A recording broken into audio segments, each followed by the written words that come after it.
ficando aqui, fingindo que a gente não vê, para ir ficando. Bom, tem aqui misturado, né? Aqui tem economia, administração, né?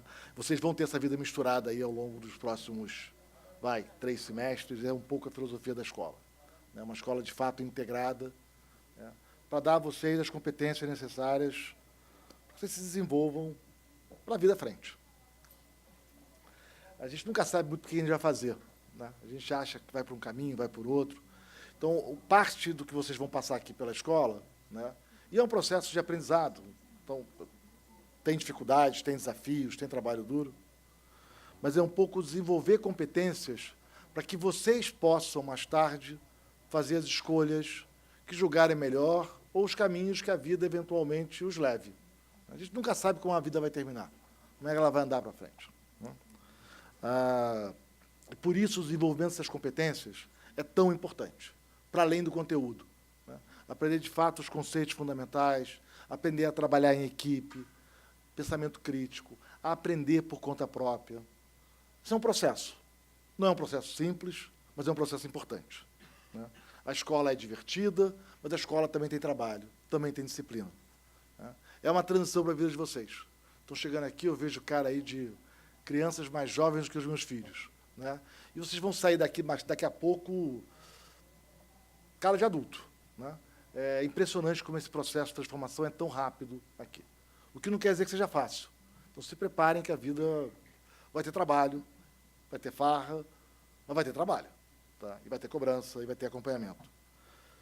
Acho que um pouco a minha história de vida e a história de vida de Ana Carla mostra como a vida pode surpreender a gente, né? Eu comecei tendo certeza que queria ser acadêmico, certeza que queria ser, fazendo tese em História do Pensamento Econômico, estudando matemática, provando teorema, né? E, com o tempo, a vida me levou para estudar Brasil, temas como homicídio, saúde. Não diria que quem provava a teorema da economia matemática é estudar a economia da saúde ou as causas dos homicídios no Rio de Janeiro na década passada.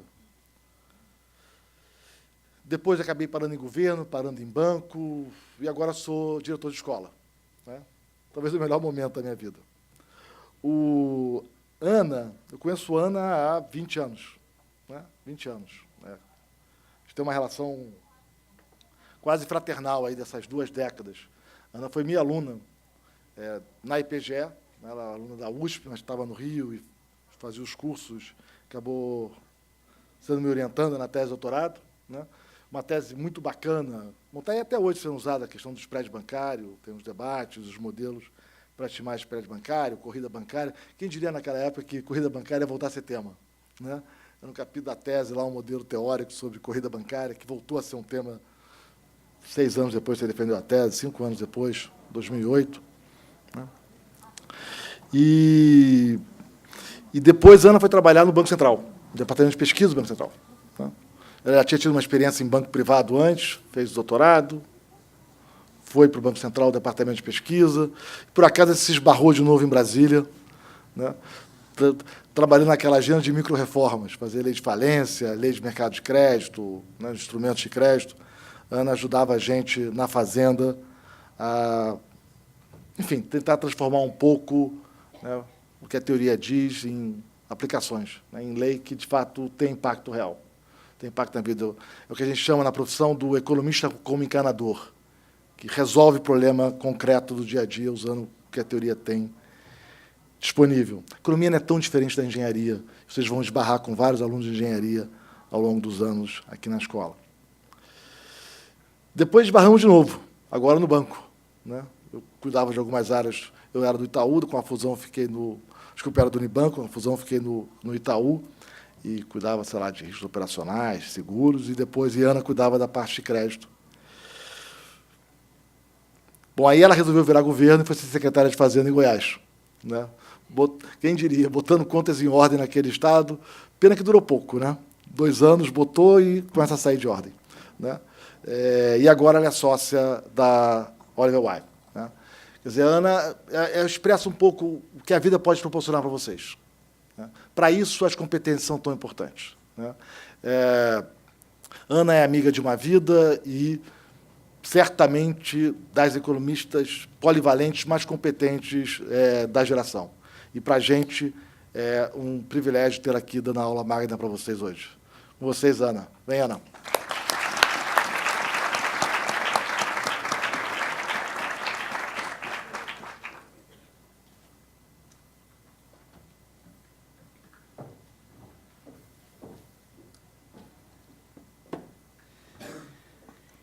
Bom, em primeiro lugar, muito obrigada, Marcos, Cláudio, Carol, pelo convite de estar aqui hoje, para estar aqui hoje, dando essa aula magna. Para mim é uma honra, uma satisfação enorme e, acima de tudo, uma grande oportunidade.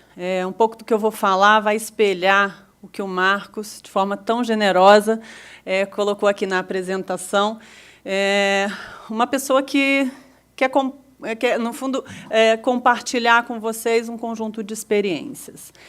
Confesso que o título da aula, Responsabilidade Fiscal e Cidadania, reflete mais fortemente esses últimos anos da minha vida profissional, mas vocês vão ver que eu vou passar aqui por vários conceitos e vou procurar colocar aqui para vocês justamente essa experiência plural, mas, acima de tudo, essa experiência de debate público, essa experiência que visa motivar vocês todos para entrarem nesse debate. Sei que, quando a gente entra na faculdade, tudo é muito novo. Confesso que, no meu caso, tem bastante tempo, mas eu tenho ainda o sentimento muito positivo dessa fase da vida. E, certamente, a minha ideia aqui é motivá-los para, ao mesmo tempo que vocês possam viver esse encantamento desse novo momento da vida de vocês, vocês também possam se engajar e se interessar no debate público e contribuir para que a gente faça um país cada vez melhor. Bom, eu vou procurar até falar um pouquinho na minha apresentação, justamente para poder, muito menos falar de mim, mas muito mais falar das possibilidades. Eu vou usar esse... Está ligado esse? Alô, alô? Vou usar esse daqui para me dar mais mobilidade. Bom, a ideia é fazer uma apresentação muito breve. Mais uma vez, eu vou falar da Ana Carla, muito mais para motivar vocês em relação a essas amplas possibilidades que a gente, uma vez tendo uma boa formação, uma vez se dedicando, estudando bastante, a gente certamente tem as oportunidades que surgem pela vida e fazem com que a gente tenha uns caminhos meio tortos, mas certamente muito proveitosos para a nossa formação. Eu vou falar sobre nossa economia hoje, na verdade, nossa situação hoje no Brasil, como é que a gente chegou até aqui. Tenho certeza que todos vocês sabem, já viram, já discutiram a situação brasileira, e hoje a gente se pergunta como é que a gente chegou aqui mesmo. E vou falar de 2018, que eu acho que é um momento primordial, importante para a gente discutir o que a gente quer pela frente, como país, como cidadãos. Como eu disse, eu sou, Marcos colocou aqui, eu sou 3 vezes economista. Sou graduada pela UNB em Economia, sou mestre pela EPGE, da Fundação Getúlio Vargas, sou doutora pela USP em Economia, e, até hoje, eu ainda estudo muito para tentar entender o que é economia, porque não é uma coisa fácil. Na verdade, eu insisto em economia, porque eu acho que está permeando tudo que a gente fala hoje, mas, definitivamente, os conceitos eles são muito mais difíceis do que a gente imagina. Eu costumo dizer uma frase, repetir muito. Uma vez, quando eu estava terminando minha tese de doutorado, eu cheguei na sala do Marcos, e, nesse modelo de corrida bancária, que era um paper super sofisticado do ponto de vista teórico, só que chegou numa conclusão que era uma conclusão que, para mim, era muito óbvia. Eu cheguei para o Marcos e falei: Marcos, mas isso tudo para chegar numa conclusão tão óbvia? E o Marcos falou para mim: Ana, a economia, se não é boa, e acho que isso é uma frase do Simonsen, não é isso? Se não fizer sentido, não é boa economia. Então, acho que a primeira coisa para vocês que estão entrando agora na faculdade, acho que isso é uma coisa importante, juntando isso à necessidade do debate. Se não fizer sentido do ponto de vista intuitivo, conceitual, tem alguma coisa errada aí.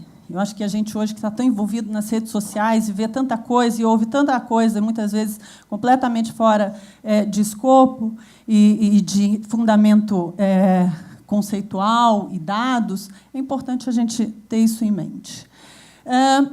Bom, eu sou 3 vezes economista, eu me casei com 3 economistas, um de cada vez, claro. E eu tenho um enteado e 2 filhos economistas, que, por sinal, estão em algum lugar por aqui escondidinhos. Ah, estão ali.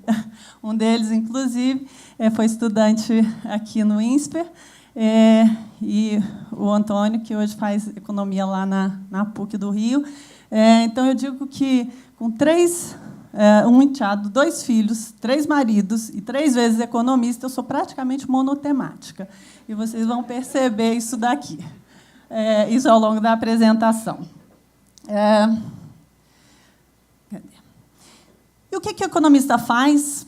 E aí é que eu vou entrar um pouquinho nessa vida tortuosa aí profissional que eu fui trilhando, justamente para dar para vocês aí uma ideia do que é economia e quais são as possibilidades. E eu posso dizer isso para a administração também, e se tivéssemos aqui, ou se tivermos aqui alunos de engenharia, eu diria a mesma coisa. No fundo, se você tem uma boa formação, se você se dedica, as oportunidades surgem, você tem possibilidades que são muito mais amplas do que a gente imagina no nosso primeiro dia de formação. Eu sou uma economista monotemática, mas, mais do que isso, eu sou uma microeconomista bancária. Então, é bastante especializado. Foi isso, a minha tese de doutorado, orientada pelo Marcos, foram 3 ensaios em microeconomia bancária. Então, é algo bastante específico. Ainda assim, trabalhei no Banco Central, trabalhei em bancos privados e fazendo coisas completamente diferentes. Falando sobre spread bancário, corrida bancária, e, ao mesmo tempo, discutindo lei de falências, cadastro positivo, cuidando de crédito, fazendo controle de risco. Então, tudo é possível. Eu tive uma passagem como macroeconomista. Todo economista tem um pouquinho esse bichinho que, para mim, bateu ali quando eu tinha 30 anos, que foi falar sobre conjuntura, que é o que a gente vê normalmente nos jornais. Banco Central, taxa de juros, inflação, crescimento, produtividade. Bom, produtividade é mais micro, mas essa discussão que a gente vê no dia a dia, que a gente abre ali os jornais e o Copom decidiu pela taxa de juros, eu tive minha passagem por aí. Gestão pública, que, aqui mais uma mensagem, foram os 2 anos mais intensos e, eu diria, talvez, os mais extraordinários da minha vida profissional. Você entende o que é o Brasil, você entende as nossas dificuldades e você tem a chance de contribuir. E isso eu quero aqui plantar uma sementinha na cabeça de todos vocês. Eu acho que a gestão pública deveria ser que nem serviço militar obrigatório. Todo mundo deveria, em algum momento, passar. Tenho certeza que Marcos, que já passou também, compartilha comigo. Acho que, além da nossa possibilidade de contribuir, é a nossa possibilidade de aprender. Aprender o que é nosso país e quanto que a gente precisa fazer, se dedicar para poder melhorar. Acho que isso é muito importante. E digo uma coisa para vocês.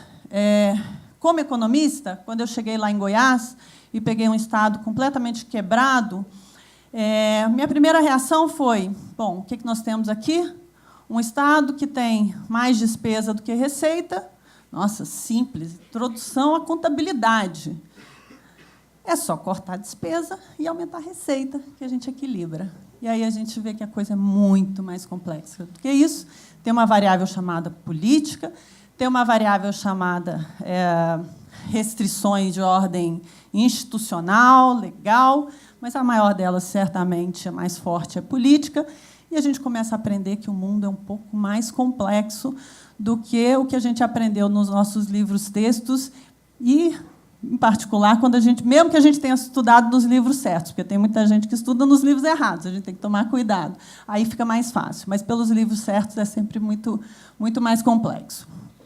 E, finalmente, hoje eu trabalho numa consultoria, a Oliver, e estou fazendo um mix de todos esses mais de 20 anos ou 30 anos de experiência profissional, mercado financeiro e também gestão pública, que a gente está desenvolvendo lá a prática de setor público.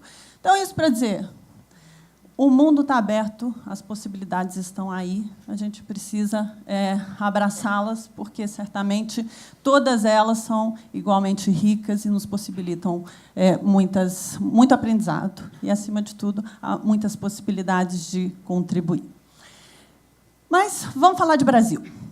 Bom, chegamos aqui, Brasil, crise, certamente uma das maiores crises econômicas que esse país já viveu, só que não só uma crise econômica que nos caracteriza hoje, além de tudo, uma crise moral, uma crise ética, uma crise política, ou seja, o que a gente chama de uma tempestade perfeita. A gente está vivendo momentos que, infelizmente, são momentos que certamente vão ficar na história do país como um momento difícil, duro, feio, eu diria, negativo, mas certamente também um momento para a gente refletir, um momento para a gente olhar e aprender com ele.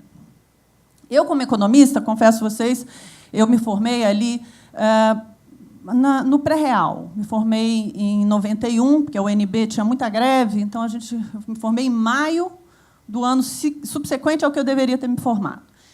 Então, maio de 91, a gente estava ali, o plano Collor começando a dar problema, e logo depois veio a inflação, aí que perdeu, de fato, o controle. Então, eu me formei economista ali no meio de uma grande crise que esse país também vivia. Mas eu confesso que eu achava que eu não ia viver isso novamente, e, na verdade, veio com mais força. Economista adora gráfico, né? A gente tem assim uma certa perversão. E quando a gente olha os gráficos que mostram um pouco dessa trajetória dos últimos 10 anos, nesses indicadores, que são os indicadores clássicos econômicos, a gente vê uma situação que realmente mostra a gravidade do problema hoje. Do ponto de vista de crescimento, a gente vem numa trajetória, na verdade, inicialmente uma desaceleração ali a partir de 2011, mas uma recessão que já dura 3 anos. Para vocês terem uma ideia, essa parte vermelha aqui do gráfico, ela representa uma queda, uma contração do nosso produto interno bruto da ordem de 8%. Basicamente, o país ficou 8% mais pobre nesses 3 anos. Ou seja, não é que deixou de crescer, ele contraiu 8%. Isso, se a gente considerasse quanto que a gente poderia ter crescido, vocês podem imaginar aí a magnitude da crise que a gente vive hoje.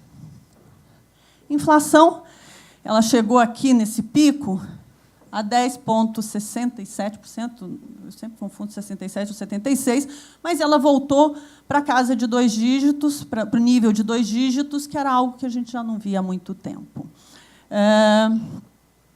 Taxa de desemprego, que é, sem dúvida alguma, o lado mais perverso da recessão econômica, a gente atingiu aí a cifra absurda de 14 milhões de brasileiros desempregados.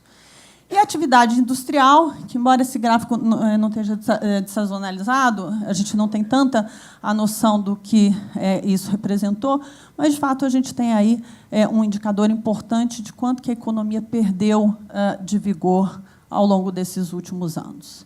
Então, a gente vem vivendo realmente um momento em que, em 2017, a gente começa a ter alguns esboços positivos, mas a gente ainda tem muito chão para caminhar para poder recuperar todo esse tempo perdido e a magnitude da crise econômica que a gente está vivendo.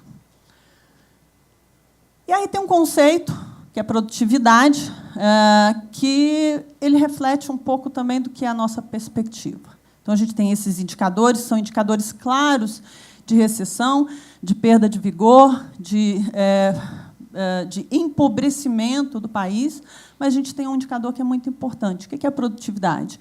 É qual o produto por trabalhador que o país hoje é capaz de gerar.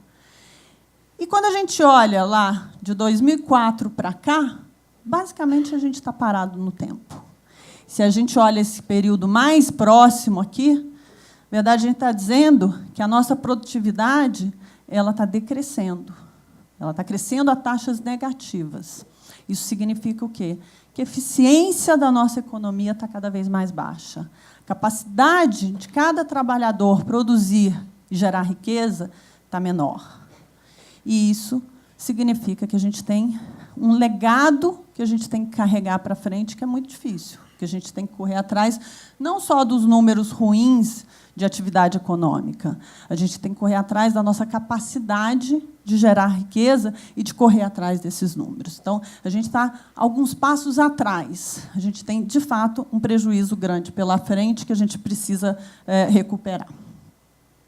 E sem produtividade, não tem crescimento, não tem geração de riqueza, não tem geração de renda. A gente não tem eficiência. A gente precisa de muito mais recursos para gerar pouco em termos de resultado. Só que, como é que a gente chegou até aqui? Afinal de contas, essas coisas não acontecem por acaso. Essas coisas são consequência de fatores externos, ou exógenos, como a gente diz em economês, ou são fruto de algum motor interno de desajuste. E a crise brasileira é fruto de um motor interno de desajuste. Eu sei que a gente ouviu muito, principalmente na campanha de 2014, o Brasil está em crise porque o mundo mudou, porque a crise internacional bateu aqui, porque foi o fim do ciclo das commodities. Tem aí uma série de explicações. Mas a verdade é que os motores aqui são domésticos de crise. E eles são claramente vinculados a um desequilíbrio, que é o que a gente chama de desequilíbrio fiscal, que basicamente significa que, ao longo dos últimos tempos, o Brasil, ou o setor público, o governo, gastou, aqui a gente tem a receita, a linha mais escura, e tem a despesa, num conceito que é um conceito primário, que basicamente exclui os juros da conta, pagamento de juros da conta. São despesas correntes, receitas correntes, e o que aconteceu é que o país, em determinado momento, inverteu essas trajetórias e começou a gastar muito mais do que a sua capacidade de gerar receitas. Ou seja, a gente começou a entrar num processo de desequilíbrio em que o governo gastava como se não tivesse restrição orçamentária, que é um conceito que vocês vão aprender muito rapidamente, que é o conceito básico para você conseguir gerar resultados que são resultados de equilíbrio, resultados ótimos.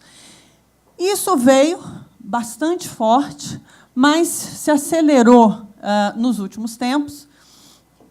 E o que a gente está dizendo aqui é que o nosso desequilíbrio ele atingiu mais aí de 2% do PIB, que é muita coisa para um país que tem uma dívida alta, porque isso se reflete onde? Se eu gasto mais do que eu arrecado, eu emito dívida, eu me endivido. É o mesmo conceito que a gente tem em casa.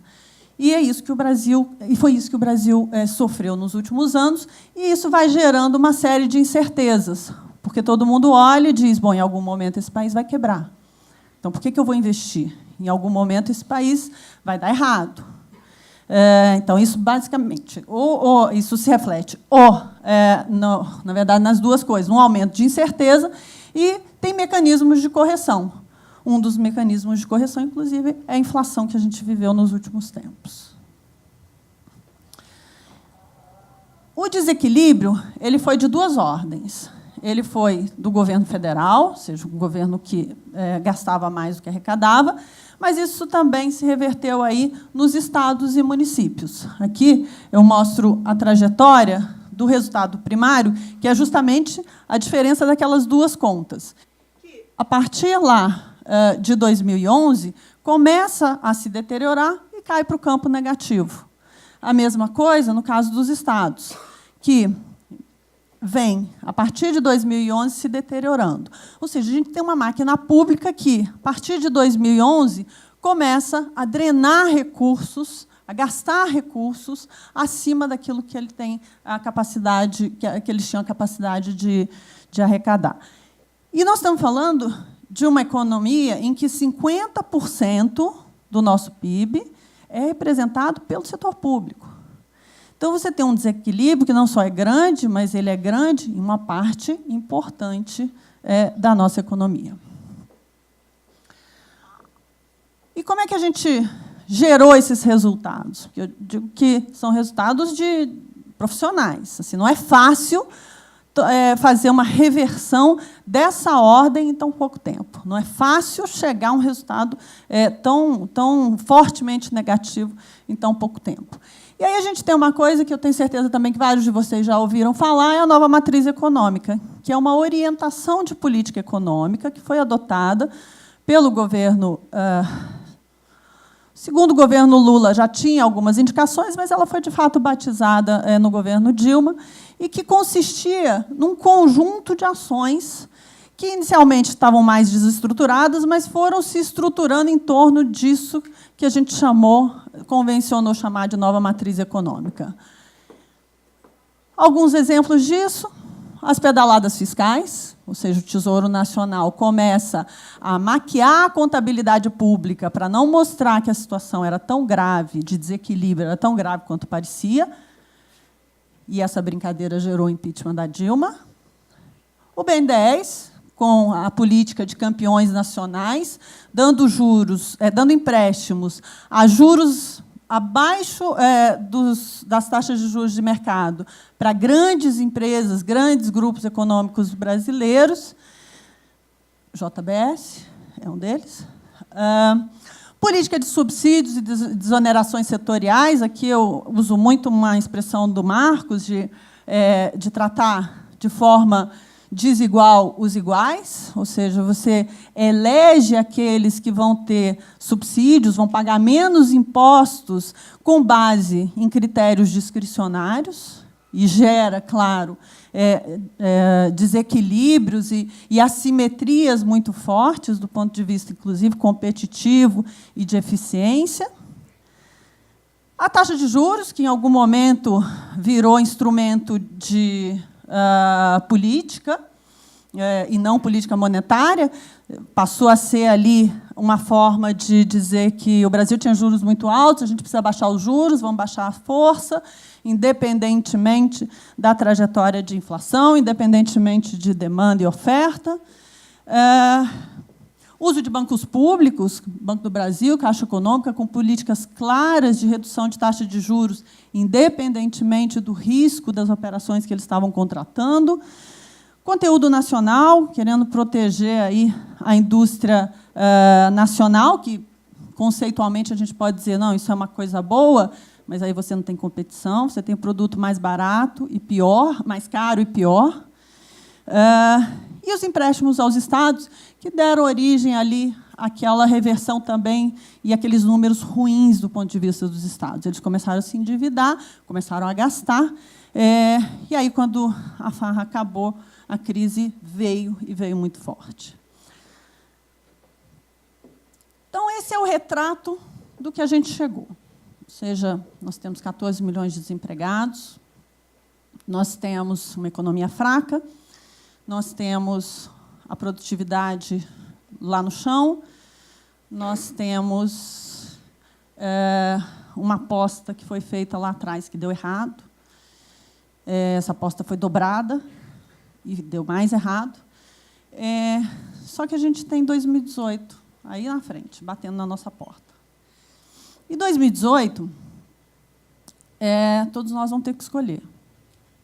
Vamos enfrentar os problemas ou vamos fazer uma terceira aposta naquela mesma solução? E é sobre isso que eu quero falar aqui rapidinho com vocês, antes da gente partir para o final. 2018, eu costumo dizer que é uma eleição binária. A gente tem aqui uma bagunça partidária, 30 partidos, uma situação complexa, do ponto de vista político, uma economia fraca, temos aí um ambiente que não é simples, um ambiente de decisão que não é simples. Mas, certamente, a gente tem um país polarizado. Isso acho que está muito claro, vocês estão nas redes sociais, vocês veem. É o Dória que levou um ovo na cabeça hoje, é o Lula que... os políticos que não podem andar de avião porque são xingados, os jornalistas. A gente tem uma situação hoje que é definitivamente muito polarizada. E é por isso que me traz aqui essa visão binária, ou seja, a gente vai necessariamente, na minha avaliação, a gente vai chegar a 2018 com duas apostas, com duas vias. A primeira delas é a de enfrentamento, que é um pouco do que essa agenda, ao longo desse último ano, o governo Temer fez, a equipe econômica fez, que nós temos o problema, vamos enfrentar esse problema. E tem uma outra aposta, tem uma outra via. Vamos voltar ao que era antes. Afinal de contas, isso tudo era bom. As pessoas de mais baixa renda começaram a viajar de avião, tudo era fácil, tinha crédito abundante, juros baixos. Que tem mais apelo?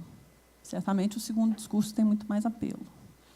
Vamos voltar a distribuir renda, vamos voltar a crescer, vamos voltar a gerar empregos, todo mundo ganhando bem, salário mínimo alto, e vamos esquecer essas reformas. Para que fazer reforma da Previdência? Para que fazer reforma trabalhista?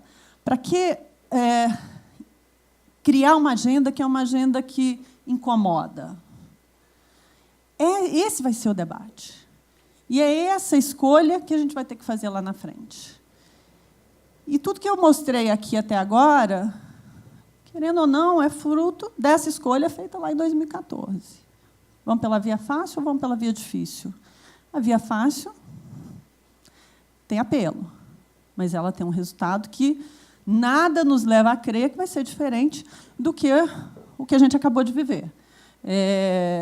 Não adianta a gente imaginar que a gente vai fazer a mesma coisa pela terceira vez e agora o resultado vai ser diferente.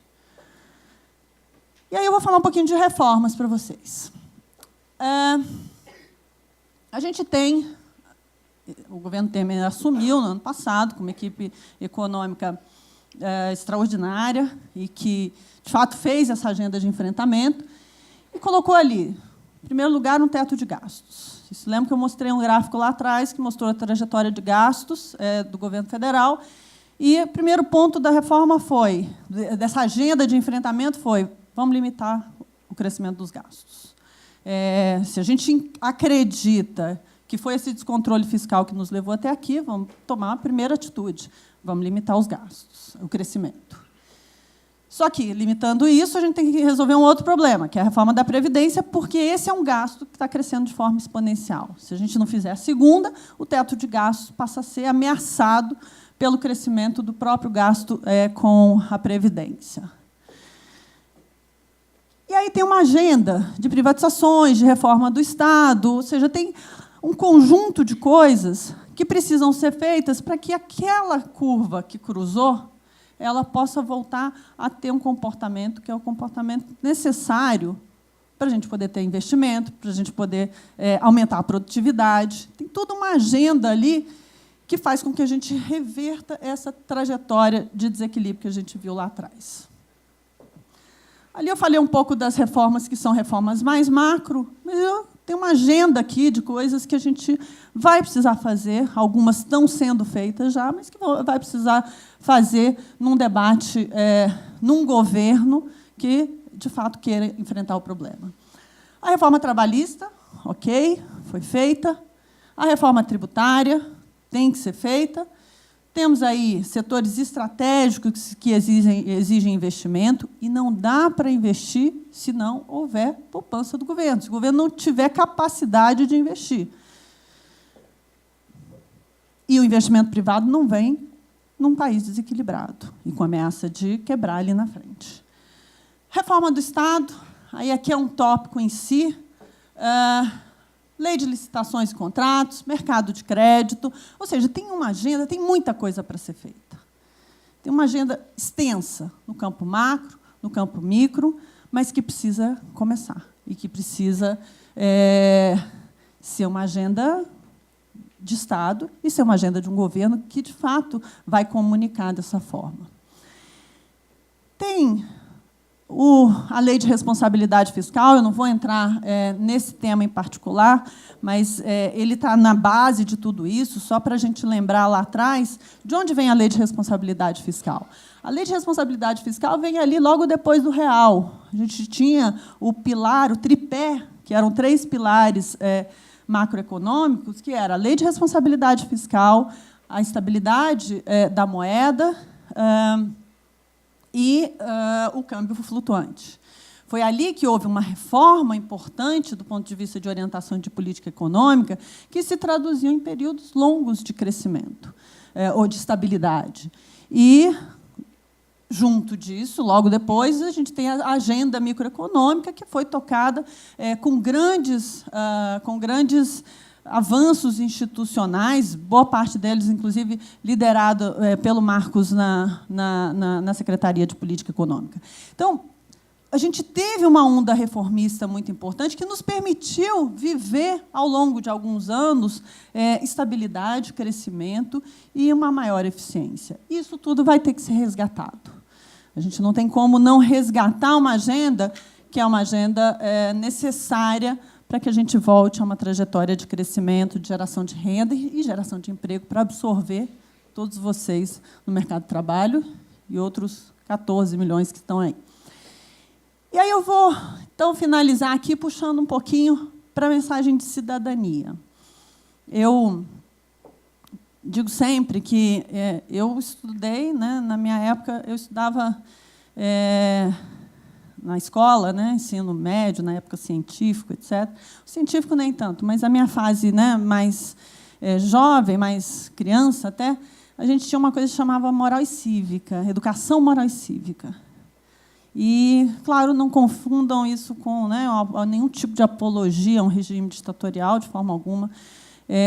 Mas eu acho que a gente, hoje, precisa puxar um pouco para esse conceito de cidadania. E são vocês que precisam nos ajudar nisso. São vocês que têm o vigor, a força da transformação, muito mais do que a minha geração, que, claro, está fazendo, está buscando, está correndo atrás, mas a transformação, acho que quem tem essa força são vocês, que são mais jovens e estão começando no debate agora. E esse conceito de cidadania, ele nos diz o quê? Que a gente precisa distinguir o que é certo, o que é errado, a gente precisa entender que as escolhas erradas elas têm consequências, a gente precisa ter responsabilidade sobre os nossos atos e saber que, de fato, os resultados das nossas ações têm consequências. E é por isso que a gente precisa entrar no debate, entrar nesse processo, porque se a gente entra com os conceitos certos ou com as informações certas, isso é algo que eu também costumo dizer muito, eu posso aqui dar um monte de informação para vocês. Se elas não estiverem corretas, obviamente, as minhas conclusões estão erradas. Se eu inventei todos esses números que eu mostrei para vocês aqui, isso significa que os resultados não são esses que eu estou dizendo para vocês.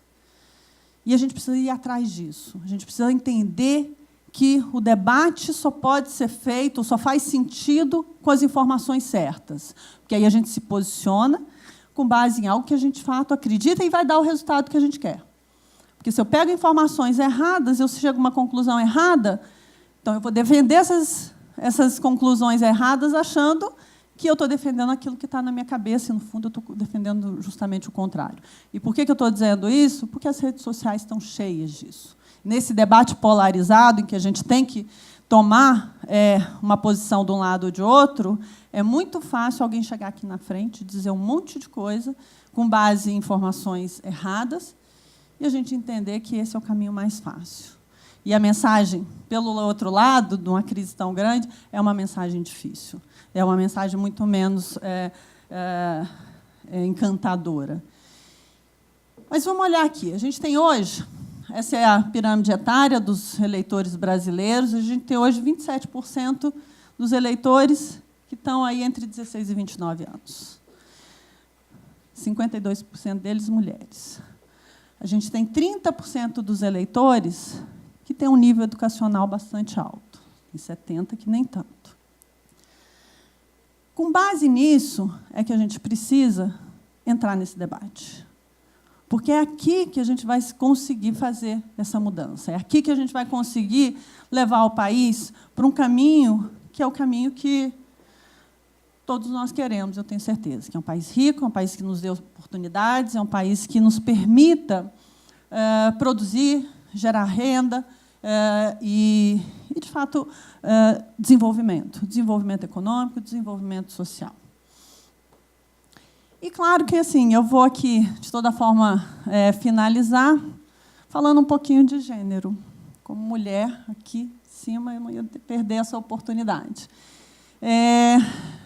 Gente, o Brasil tem hoje uma posição que é uma posição bastante ruim. Para vocês terem uma ideia, é uma posição que, em alguns aspectos, ela se assemelha às posições de tratamento de gênero dos países da Arábia Saudita, do Oriente Médio.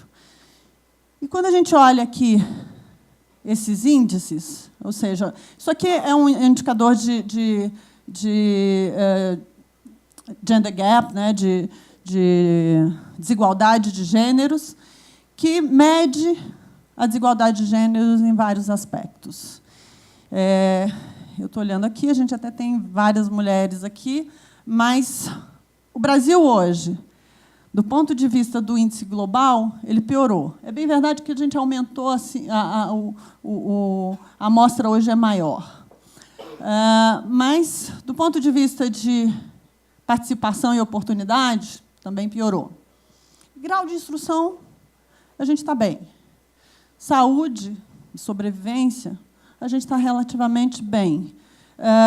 Empoderamento político, o Brasil está lá embaixo.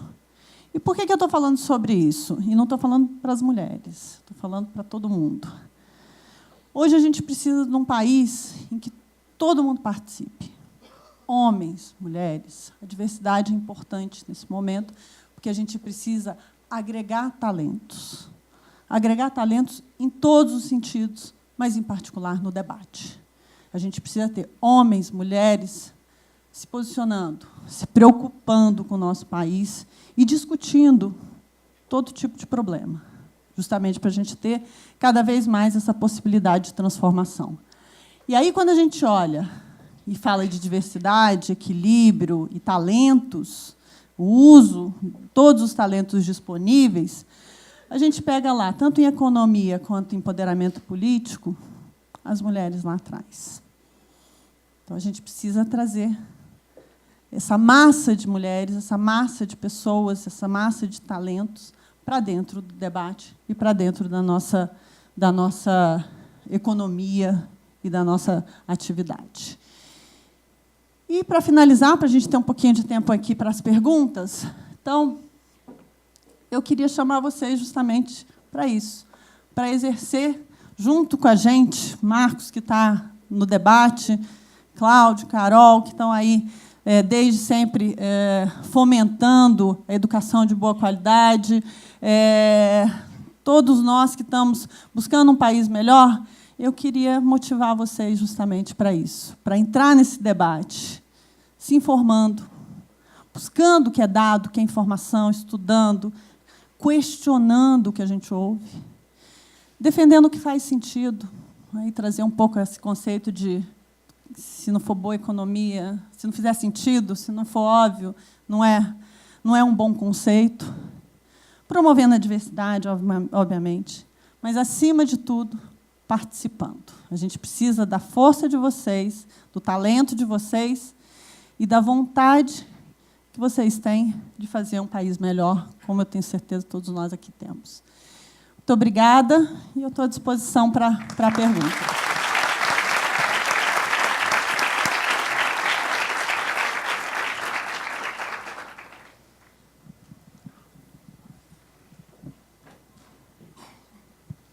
Pronto. Meu nome é Thaisa, sou de Fortaleza, Ceará. Muito obrigada pela palestra, foi altamente elucidativa. Acho que todo mundo aqui aprendeu bastante com ela. Então, a minha pergunta é o seguinte, até pegando um gancho na sua experiência como não só acadêmica, mas você também foi para a área de políticas públicas, e lá você viu que muitas das coisas que você tinha aprendido na sua vida acadêmica tinham certas barreiras, como, por exemplo, a política. Então, eu queria saber, porque normalmente a gente pode usar jargões do tipo, precisamos melhorar a educação e a cidadania das pessoas para que elas se tornem eleitores mais conscientes, etc., e elejam líderes que tenham mais responsabilidade fiscal do que o que nós já tivemos no passado, etc. Porém, me preocupa, como você bem pontuou hoje, agora nessa palestra, sobre as eleições que estão agora para 2018. Então, qual seria, não só a longo prazo, que a gente já sabe, que é educação, estimular a cidadania, etc., mas a curto prazo? Porque é muito fácil da gente falar da nossa perspectiva aqui de futuros economistas, administradores, pessoas que a gente está aqui na academia discutindo isso. Mas o cidadão médio brasileiro, agora, para as eleições de 2018, qual seria uma resposta palpável, uma alternativa palpável para a gente procurar conscientizar as pessoas na questão da eleição de líderes que apresentem, que deem continuidade a essas reformas políticas e não simplesmente adotem medidas populistas, como a gente viu muito fortemente nos últimos anos? Essa é a minha pergunta. Obrigada. Desculpa, seu nome? Meu nome é Thaísa. Thaísa. Obrigada, Thaísa. Nossa pergunta é importante, porque realmente o debate, ele, às vezes, fica muito amplo. Eu acho que o que eu diria, principalmente, vamos duvidar dos discursos fáceis. Não tem como, com uma crise dessa magnitude, a gente achar que vai existir uma solução fácil e sem dor, sem custos. Se o discurso for fácil nesse sentido, pode desconfiar. Vai atrás. Qual é a agenda? Qual é a proposta? Quais são os instrumentos? Quais são as soluções? Fazem sentido? Não fazem? Porque uma crise dessa não se sai facilmente, não se sai sem questionar o modelo atual, sem buscar soluções que vão, certamente, incomodar muita gente. O Brasil hoje está dominado por corporações. São corporações que, ao longo desses anos todos, foram recebendo privilégios, ou desonerações fiscais, ou aumentos acima aumentos salariais reais, benesses de todo tipo. Então, essas corporações todas vão, sim, ter que ser enfrentadas. Esses privilégios vão ter que ser enfrentados. Eu dou um exemplo da reforma da Previdência. Se a gente olhar o debate, a reforma da Previdência... Não precisa fazer reforma da Previdência. Afinal de contas, não tem déficit. Não tem déficit? Vamos olhar? Vamos fazer as contas? Vocês estão entrando aqui, todo mundo, tenho certeza, sabe fazer conta muito bem, senão não tinha entrado aqui. Vamos fazer as contas. Vamos pegar os dados. Tem déficit ou não tem déficit? Tem déficit. Tem déficit, então, quem está dizendo que não tem déficit, que não precisa fazer reforma, já começou mal. Então, esse é um exemplo, mas tem vários outros. Vamos olhar e discutir e se aprofundar nesse debate. Porque o discurso fácil, vamos desconfiar. Ninguém sai, país nenhum sai de uma crise desse tamanho com soluções que não custem. Não tem como. Vocês imaginem isso dentro de casa. Se a gente quebra, uma empresa quebra, a empresa do pai de vocês, ou a gente, do ponto de vista pessoal, quebrou, dá para sair da crise gastando mais? Não dá. Sem rever gastos, sem correr atrás de receita ou com soluções que são difíceis? Não dá. É a mesma coisa. É o que faz sentido, é o bom senso. Então, eu diria, assim, de forma objetiva, desconfie do discurso fácil, porque ele certamente é inconsistente com uma situação como a que a gente está vivendo.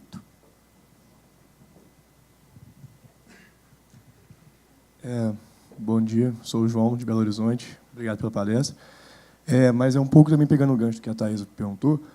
Eu entendo que o discurso fácil assim, de uma coisa simples, que não precisa fazer reforma, é duvidoso. Mas o problema é como que você vende para a população que não é muito bem educada, que passar por reformas que vão doer no bolso do cidadão vão fazer com que depois seja melhor para o país. Como que faz isso? Como que ganha uma ideia dessa ganha capital político? Esse é o grande desafio. E é por isso que eu chamei aqui um pouco por vocês. O que a gente precisa é que aqueles 30% se posicionem, entrem no debate, busquem justamente ajudar nesse debate.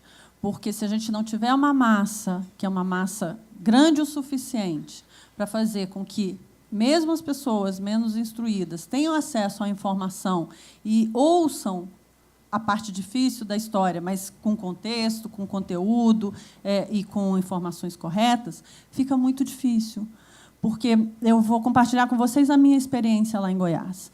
Eu cheguei, Goiás era um Rio de Janeiro. O déficit fiscal de Goiás, em janeiro de 2015, proporcionalmente, era tão grave quanto o do Rio de Janeiro. A agenda que foi colocada lá e que o governador apoiou foi uma agenda muito difícil. Não vamos dar aumento para o servidor público, inclusive aumentos que tinham sido aprovados pelo governador foram cancelados. Vamos cortar gastos, isso incomoda todo mundo. Então, é uma agenda ruim, uma agenda difícil, ruim do ponto de vista político, né? Uma agenda difícil. Enquanto a sociedade bancou aquela agenda, porque ela estava explicada, ela estava colocada com transparência, os políticos foram juntos. Eles aprovaram todas as leis. A Assembleia Legislativa de Goiás aprovou todas as leis que a Assembleia Legislativa do Rio de Janeiro rejeitou, do governador Pezão, agora, recentemente, antes do regime de recuperação.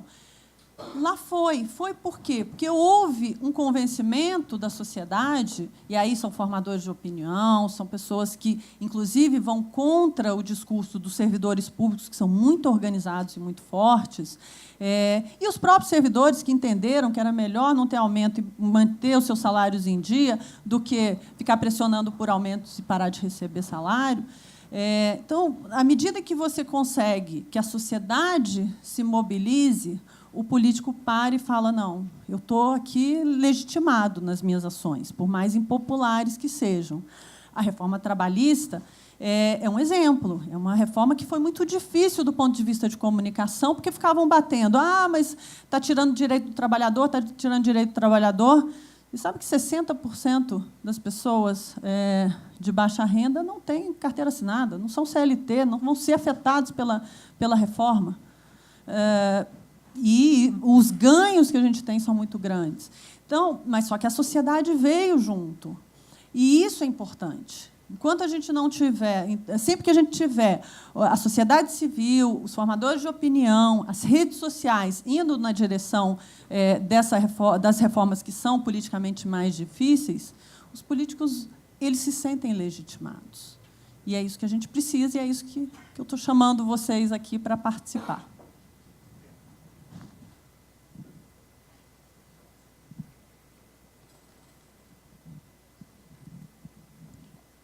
Oi, meu nome é Maria Vitória. A minha pergunta dialoga um pouco com o que ele acabou de falar. Quando você mostrou o gráfico da escolaridade, você falou que as pessoas precisam se informar, precisam ser instruídas. Eu fiquei pensando que até que ponto não, mas o que é prioridade? É cuidar da educação ou cuidar da economia primeiro para depois fazer os investimentos na educação?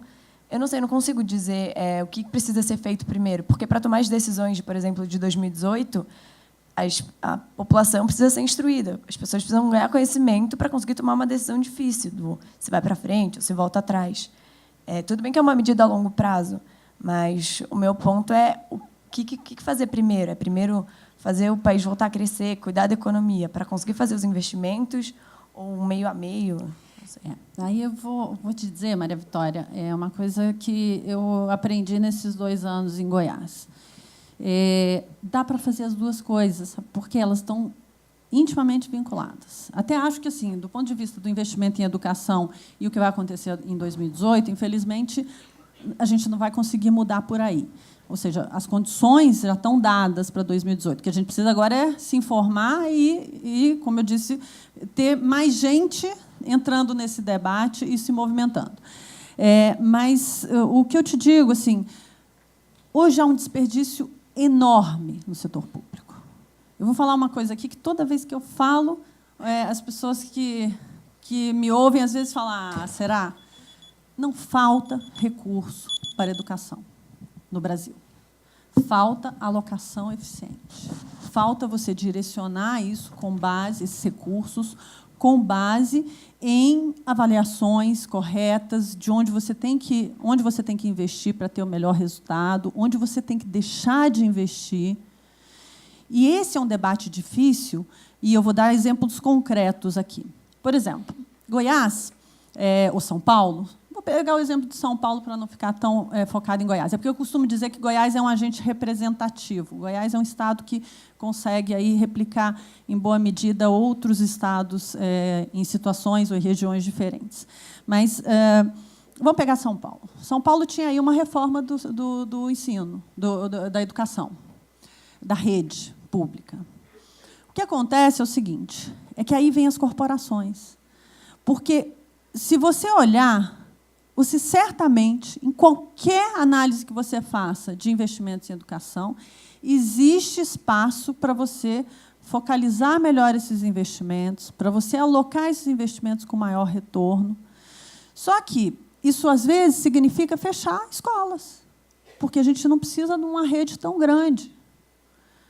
Por que não precisa de uma rede física tão grande? Porque o número de alunos reduziu ao longo do tempo.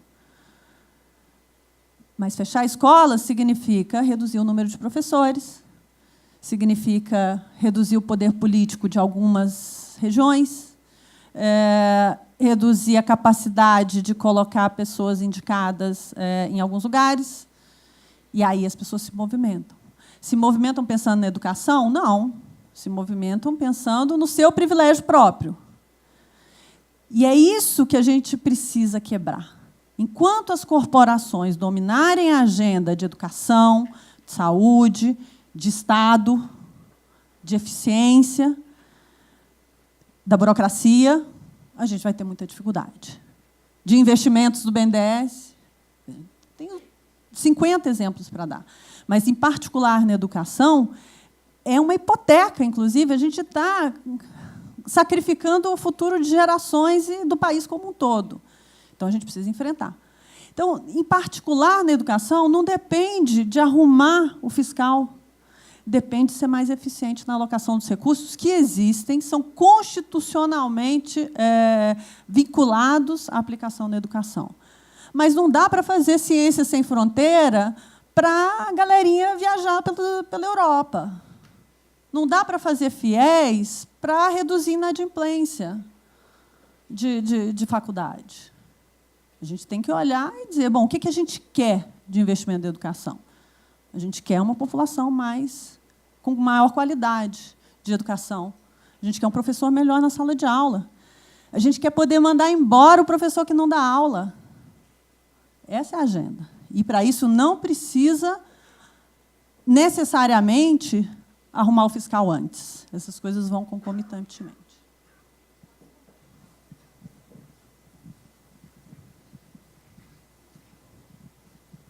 Bruna? Rapidinho, é só para complementar uma outra pergunta. Mas você acha que, em tempos de crise, como a gente está agora, existe espaço para isso, para tornar mais eficiente esses investimentos, não só na educação, mas tanto na educação quanto na saúde? Porque eu vejo que é tudo muito caótico, então fica meio de escanteio isso, e que parece que é meio irrelevante, mas que também são pontos muito importantes para o crescimento do país. E é por isso que eu... Hoje, nesse período agora, até 2018, não existe espaço para isso. Essa agenda desse governo, inclusive, eu acho que esse governo está fazendo mais do que a gente imaginaria possível em um ano nas condições políticas que a gente está vivendo. Agora, mas é por isso que 2018 é importante. Essa pergunta tem que ser feita para o candidato a presidente, que vai subir nesse palco, eu tenho certeza, para falar para vocês, ou em outro palco. Mas essa pergunta tem que ser feita. Você vai enfrentar as corporações? Ah, não, vou aumentar em 20% a alocação de recursos na educação. Vai rasgar 20% a mais de recurso, é isso? Vai tirar de onde, primeiro? Segundo, vai alocar como? Por que vai aumentar se tem espaço para melhorar? Essas perguntas é que vocês vão precisar fazer. E a pessoa que se propor a liderar esse país a partir de 2018 vai ter que responder. E é esse senso crítico que a gente precisa ter. Agora, para esse governo, a gente não vai ver isso acontecer, infelizmente. Eu acho que várias coisas estão sendo feitas, uma agenda importante de avanços, mas não nesse nível de profundidade. A gente vai precisar eleger alguém com essa bandeira. Vamos lá, as duas últimas perguntas, rapidinho, tá, gente? O tempo acabou aqui. Bom dia. Minha pergunta é em relação, à economia, ela está muito bem encaminhada com essa equipe econômica, mas para o ano de 2018, qual é que você acha que é melhor? Um político ele é articulador, com articulação política, ou com gestão? Tá na moda, como está em São Paulo. E a outra é como é que o mercado enxerga a possibilidade de entrar algum aventureiro como nos Estados Unidos, tipo, primeira carreira. Eu acho que assim, as coisas não são excludentes. Eu, particularmente, acho que a gente pode ter um bom gestor que é um político. Isso é possível, a gente tem alguns casos aí. Então, assim, não são excludentes. E eu acho que o que a gente precisa é isso. A gente vive num país, num sistema político que exige articulação com o Congresso. Claro que, assim, não articulação como a gente tem visto, que é uma articulação esquisita aí do ponto de vista, né? Bom, não vou entrar muito nesse tema, mas a gente precisa de um político, a gente precisa de articulação política e a gente precisa de um bom gestor. Eu acho que essas coisas não são excludentes e faz parte, inclusive, também do perfil que a gente vai escolher para 2018. É alguém que seja capaz de lidar com o legislativo, porque senão as coisas não caminham. Do ponto de vista do aventureiro, aí, mais uma vez, vai depender da nossa capacidade crítica de evitar que um discurso fácil vigore, domine sobre um discurso que é um discurso real. Eu, particularmente, acho que a gente está... os resultados dessa equipe econômica, os resultados das reformas que foram feitas desde o ano passado, alguns começam a aparecer. E isso pode, inclusive, fortalecer esse debate, que é um debate mais responsável. Ou seja, vamos continuar nessa trilha para a gente, de fato, colher os resultados, que não virão agora, vão vir como a gente está vendo agora, conta-gotas, uma coisinha aqui, outra ali melhora, porque o estrago foi grande. A gente vai precisar de uma agenda de reformas que vai viabilizar, questionar a eficiência de alocação de recursos, estabilidade no serviço público, e assim vai.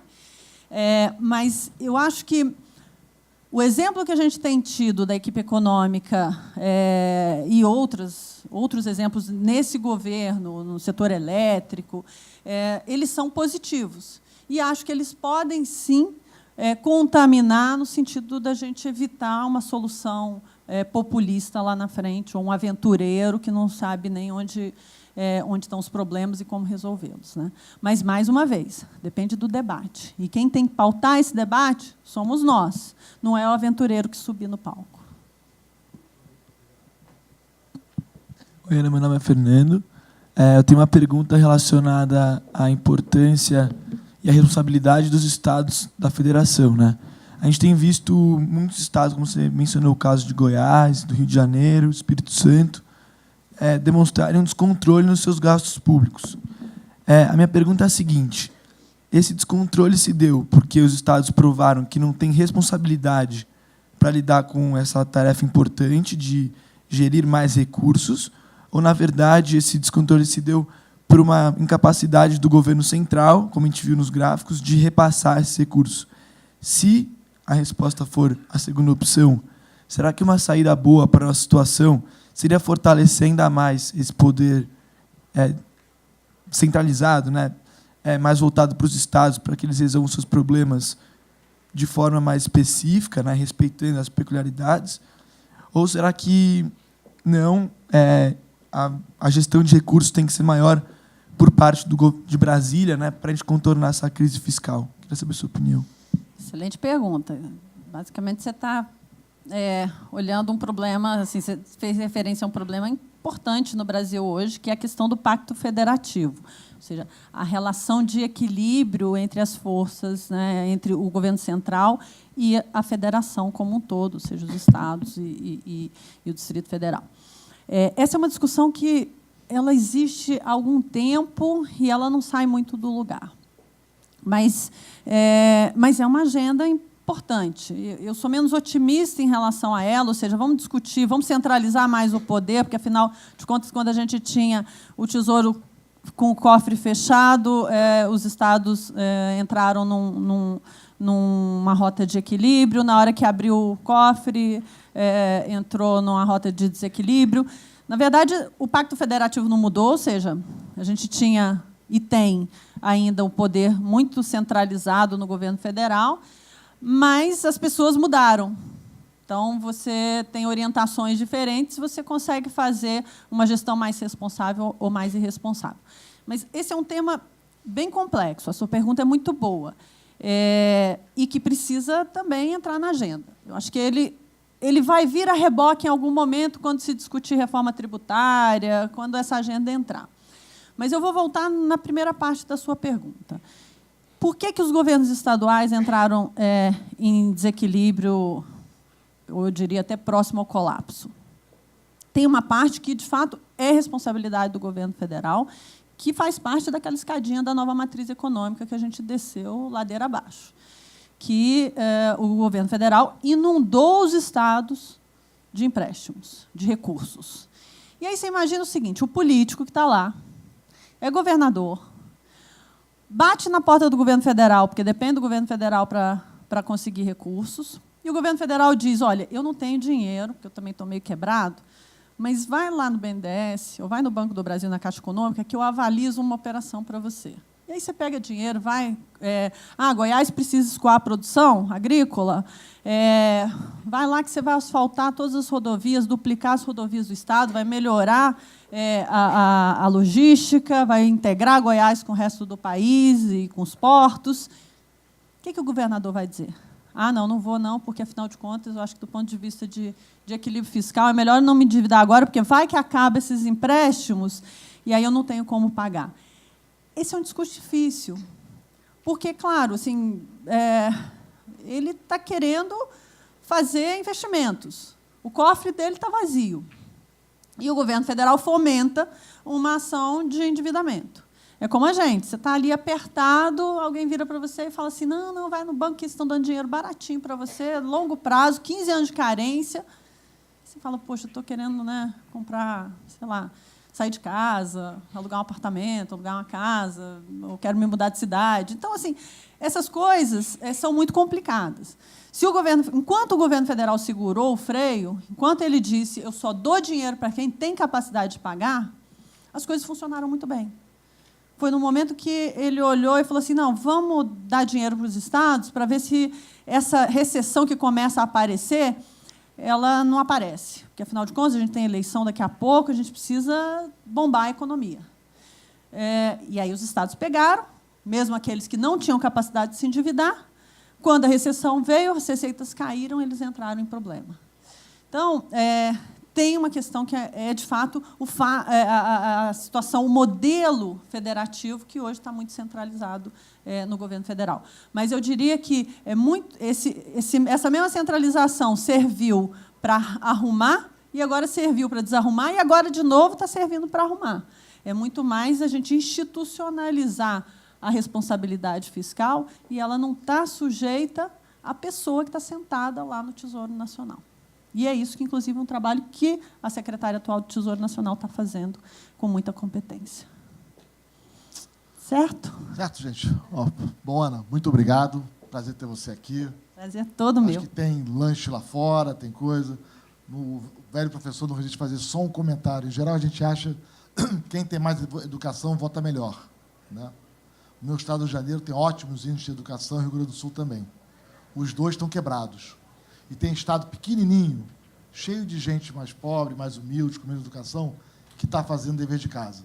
Então, uma coisa bacana vamos olhar os dados, porque, às vezes, a gente é movido por aquele preconceito, e o preconceito não se sustenta. Tá bom? Bom, agradecer a Ana, querida irmã. Obrigado.